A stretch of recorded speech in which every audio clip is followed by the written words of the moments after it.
Welcome back to Auto Pulse. Today, we're diving into one of the most fascinating and colossal tanks ever built, the T-28 Super Heavy Tank.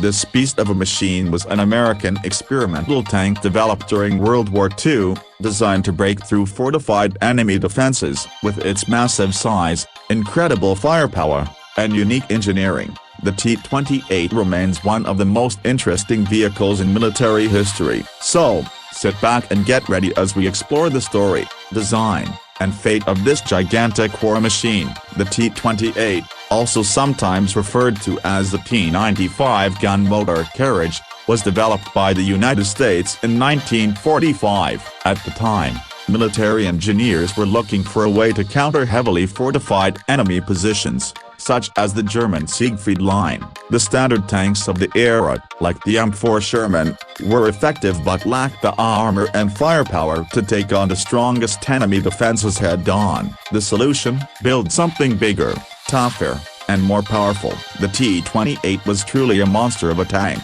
It weighed around 95 tons, making it one of the heaviest tanks ever built. In comparison, the Sherman tank weighed about 30 tons, which means the T-28 was more than 3 times heavier. This tank was built with an incredibly thick frontal armor of up to 12 inches, 305 millimeters, making it nearly invulnerable to most anti-tank weapons of the time. It was powered by a Ford GAF V8 gasoline engine, which produced around 500 horsepower. However, due to its enormous weight, the tank was very slow, with a top speed of only about 8 miles per hour.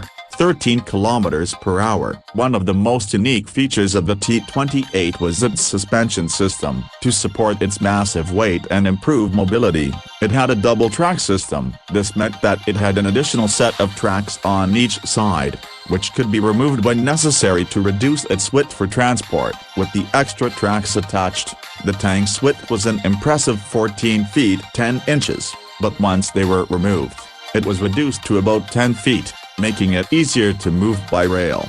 The T-28's main weapon was a 105mm T-5E1 gun. This powerful cannon was designed to destroy heavily fortified bunkers and enemy vehicles. Unlike other tanks of the era, the T-28 did not have a rotating turret. Instead, the gun was fixed to the hull, meaning the entire tank had to turn to aim at a target. This design was chosen to keep the vehicle's profile lower and maximize armor protection. Additionally, the tank was equipped with a .50 caliber M2 Browning machine gun for defense against infantry and light vehicles. Despite its impressive armor and firepower, the T-28 had several major drawbacks. Its sheer weight and size made it extremely slow and difficult to transport. In the fast-moving battlefields of World War II, a tank that could only move at walking speed was not practical. The war ended before the T-28 could be deployed in combat, and the need for such a tank quickly faded as military strategies evolved. Only 2 prototypes of the T-28 were ever built. After the war,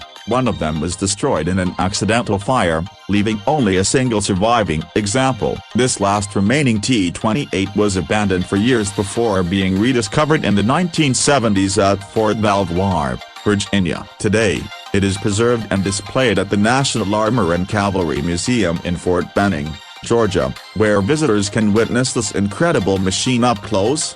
The T-28 was a product of its time, an ambitious attempt to create an unstoppable heavy tank capable of smashing through enemy defenses. While it never saw combat, its legacy lives on as one of the most unique and imposing tanks ever built. Its design influenced future armored vehicles, and it remains a symbol of military engineering pushing the limits of what is possible. And that wraps up our deep dive into the T-28 Super Heavy Tank. If you enjoyed this video, be sure to like, subscribe, and hit the bell icon so you never miss an update from Auto Pulse. Let us know in the comments what other legendary tanks or military vehicles you'd like us to cover next. Thanks for watching, and we'll see you in the next one.